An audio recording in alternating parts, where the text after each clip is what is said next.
I think a bird just shit on my head. Yep, there it is. Bird shit. Right on the back of my coconut. Oh, apparently in some countries that's lucky. So I just got pooped on. Woo! All right. Yep, that's definitely, it smells all right. Anyway. Bird shit. Thank you. All right. So, with that, are leaders great lovers was the question I posted, and that's what I want to ask you about, want to chat about with you right here. So, do you remember, can you remember that moment of falling in love? That moment when you met that person, the person who was just, you got that connection with them, there was that incredible intimacy, there was that sense of that they got you and you got them, that you were on the same wavelength, there was this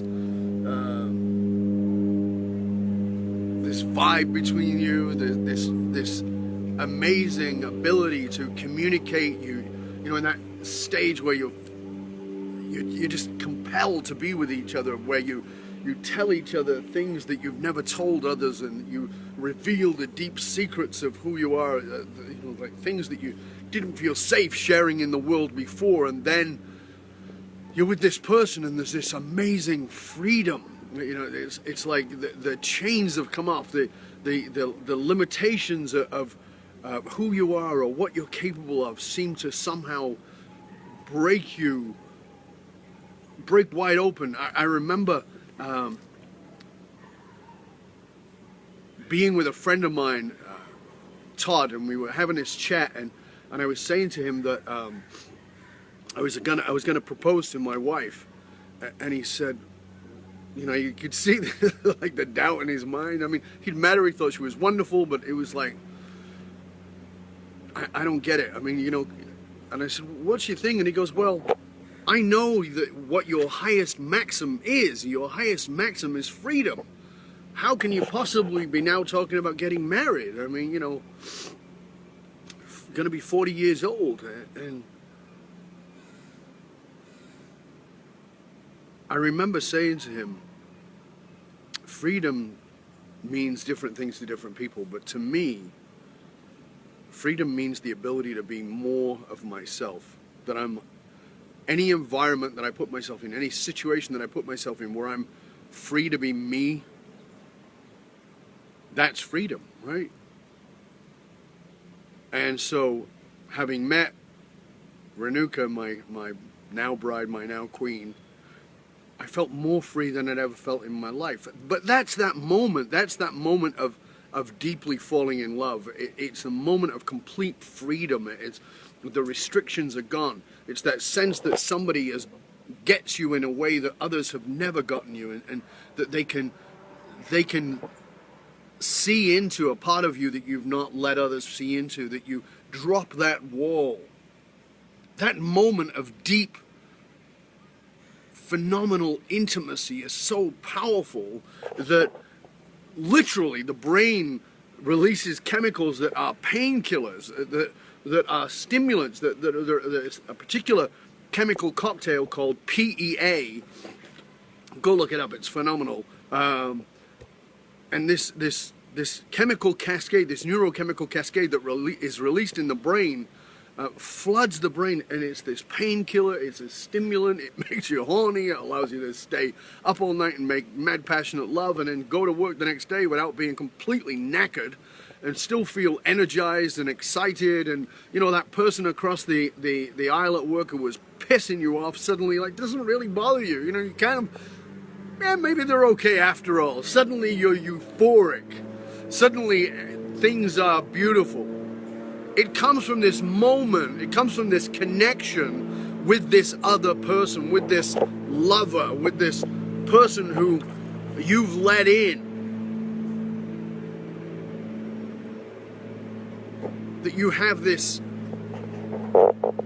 sync with, this synchronicity with, that allows you to really see them in ways they've never seen themselves, and allows you to be seen by them in ways that you maybe have never allowed yourself to be seen. This is the moment of being in love. What has that got to do with being a leader?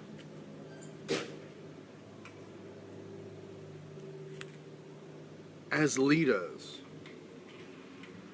there's been a lot of talk over the years, certainly over the last 20 years maybe, around leadership and charisma. And in many ways that has been sort of downplayed and saying that that's not enough. And I agree fully, totally, absolutely. Charisma is not enough to be a great leader. But it is an important factor. But not charisma as in some sort of magical, mystical thing that only certain people have if they look a certain way, they've got the Hollywood look or whatever the fuck it is that's supposed to be. That's not what I'm talking about. I'm talking about the charisma that draws people to you. What is that charisma that draws people to us? And I would suggest to you that it is openness. That great leaders create this deep intimacy with their followers because of their openness. This is not the open door policy of leadership. This is the open-hearted, open-souled, open-minded policy of leadership. That creates that state of love between the leader and the one who is being led, that allows both sides to be more open, to be more connected, to be more in tune with each other. On a previous broadcast, I talked to you about mirror neurons, and that mirror neurons allow us to learn things by being with somebody and observing them, and that there's a part of our brain, these mirror neurons, that when I observe something, my brain fires as if I'm the one doing it. That's pretty amazing. Well, there's also brain synchronicity, that fires off those neurons, which is where the brainwave patterns actually match the other person. And there was a lot of great research done on this in the early 2000s, late 90s, where they were able to show that when two people sit, nothing more, just sit, and make the eye-to-eye connection with each other for as little as 2 minutes, that their brainwave patterns become in sync with each other. There's a coupling of the brainwave frequency. As a leader, how often do you just sit and be with the people you follow? The people who follow you, the people you lead. How often do you take the time to just connect? You actually don't even have to say anything. But once that frequency modulation, that brainwave pattern starts to link up, that coupling takes place, that synchronicity between the brainwaves, the in-tuneness that we've talked about since the 60s, somebody being in tune with somebody or in tune with it. Well, this is what it is. It's your brainwave pattern actually matching that of another. How spectacular. That is that moment of being the lover, of being so deeply intimate, that there's a spectacular bond between you and the person that you're communicating with. That's what great leadership is. It's that moment of feeling like you get me. It's that moment of feeling like you are saying the very things that I feel in my heart. And sometimes, you see leadership that is dictatorial, and that the coupling, the synchronicity is between the things that are felt in the deepest, darkest part of the mind, and that leader will prey on that. So listen, this is not all good stuff. This is like anything else. It is a two-edged sword. It is beautiful. It is magnificent. It is blissful. It is expansive. But it is also incredibly narrowing and focusing. And if you're narrowed and focused on something that is destructive, then yes, you will pull people in. Leaders are great lovers not because, I'm not talking about sexual lovers, I'm talking about there's this love, there's this intellectual, this emotional, this, if you will, spiritual connection that is intimacy, that is a connection that is so deep that it pulls everybody in. This is what I'm talking about. This is what you need to be as a leader. As a leader, you need to be a lover. You need to treat the people you lead as your lover. You need to look at them and have them know that you see them. Because every single one of us, human beings, leaders and followers, superstars, megastars, and every other little person who feels like they're just droning through their day, we all desperately feel the need to be seen. So what if you did that? You know, sometimes when we go into an organization, myself and my company, and we work in a couple, sometimes we can feel the frickin' tension between these people who are supposedly on the same team. And I'm going to give you one of the exercises we do that is incredibly powerful. Use it. I want you to actually, if you have a team, okay, now this is actually, we've seen people do this virtually too. So maybe your team is not right in front of you. Maybe your team is, they're dispersed, they're virtual. You can do this over Skype. It's better in person, of course, but you can do it over Skype. If we walk into that boardroom and we're working with the CEO and the C-suite individuals or this team of entrepreneurs or this startup or whatever it is, and we're working with them, this family business, there's multiple generations or whatever, we're sitting with them and we can feel that, we walk in the room, we can feel that tension. Here's one of the things we do. Here's the exercise.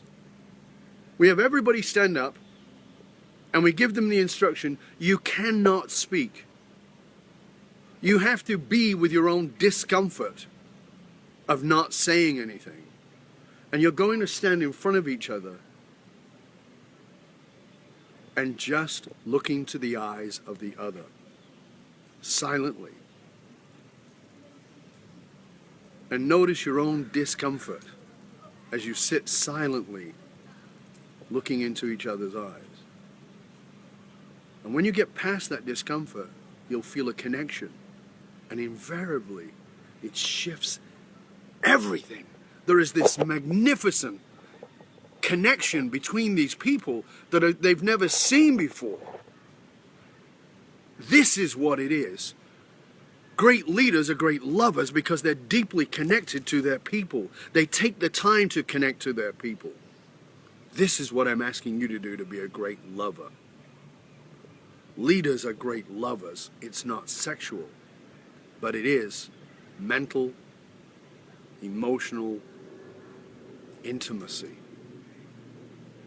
That is that moment, that silent moment where you feel loved and you feel seen.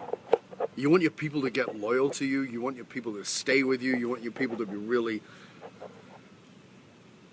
committed to the purpose of your organization, to you and what it is that you're doing. Then I challenge you to get intimate with your people. I know, I get it. You, me, we've all been trained and conditioned to keep our people at a distance so that they're over there and we're over here and we've always got to stand on the pedestal and we can't let them see the chink in our armor. But it's bullshit. It's absolutely wrong. It doesn't work. It might have worked, but it will never work ever again. It's just never going to work again. What you need to do is stay intimately connected. So that's my challenge to you. Become a great leader, lover. Well, thank you for joining me. Hey, Kevin, good to see you. Thanks for coming in. Good morning to you too. Thanks for joining me. Please share this video with others who will get value out of it. I always need to know, it's important for me to know, I need to know that you are getting value out of this and that it does add value to you. So please share it with everybody else. Give me a note, tell me what you learned from this and what you're going to do with it. That's always important to me. And again, if you're not getting these live, make sure that you go to Dov Baron Leadership page, go to that page, click on the like button, and then you'll see a little down arrow, turn on the notifications. That way you'll get notifications when I'm doing these live, and that way we can have more of these little chats, okay? And the other thing is, remember, you can now get my Matrix, M-A-T-R-I-X. Go to matrix.fullmontyleadership.com and you can evaluate where you're at in your authentic leadership and how you're doing. It's totally free. It's $197, but it's in beta test, so you get it for free. Very soon it's going to be inside organizations and companies, but you get to get it for free because you follow me here on Facebook. All right, till next time, stay curious, my friends. Stay curious, this time about how you can be even more intimate to be a great, loving leader. Dov Baron, FullMontyLeadership.com. Stay curious, my friends. Stay curious. Thanks for joining me. Thanks for sharing the show with everybody you know.